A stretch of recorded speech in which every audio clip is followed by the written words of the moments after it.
तो बड़ों में तो दो लेवल दिखाई दे सकते हैं आपको फ्लूइड लेवल, एक तो ड्यूडनल कैप पे और एक टर्मिनल आइलियम पे। इन्फेंट्स जो 1 साल से कम के होते हैं उनके अंदर few fluid levels in the small bowel may be physiological, 4-5 भी हो सकते हैं कई बार इन दिस। हाँ, और बच्चों में स्मॉल इंटेस्टीन और लार्ज इंटेस्टीन को डिफ्रेंशिएट करना बड़ा मुश्किल होता है क्योंकि इनमें ये फीचर्स नहीं मिलते जो एडल्ट्स में मिलते हैं। During the obstructive process fluid levels become more conspicuous and more numerous when paralysis has occurred, यानी कि जब इंटेस्टीन ने चलना बंद कर दिया तब आपको बहुत सारे लेवल दिखाई देने शुरू हो जाएंगे। When fluid levels are pronounce the obstruction is advanced, मतलब जितने ज़्यादा फ्लूइड लेवल उतना ज़्यादा obstruction advance. In the small bowel the number of fluid levels is directly proportional to the degree of obstruction and to its side, the number increasing the more distal the lesion. भाई जितना distal obstruction होगा उतने ही ज़्यादा fluid level दिखेंगे। अगर terminal ileum के शुरू होते ही ऑब्स्ट्रक्शन हो गया तो नीचे तो लेवल दिखाई नहीं देंगे, और जितना डिस्टल ऑब्स्ट्रक्शन होगा उतनी ज़्यादा फ्लूइड लेवल दिखाई देंगे। In patients without evidence of strangulation there is a role for other imaging modalities.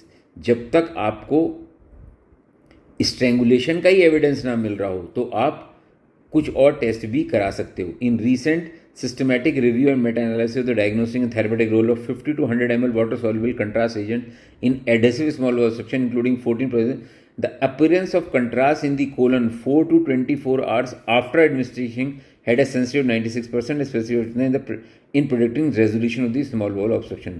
If contrast does not reach the colon, surgery is required in about 90% of patients. Administration of a water-soluble agent was also effective in reducing the need for surgery and shortened hospital stay.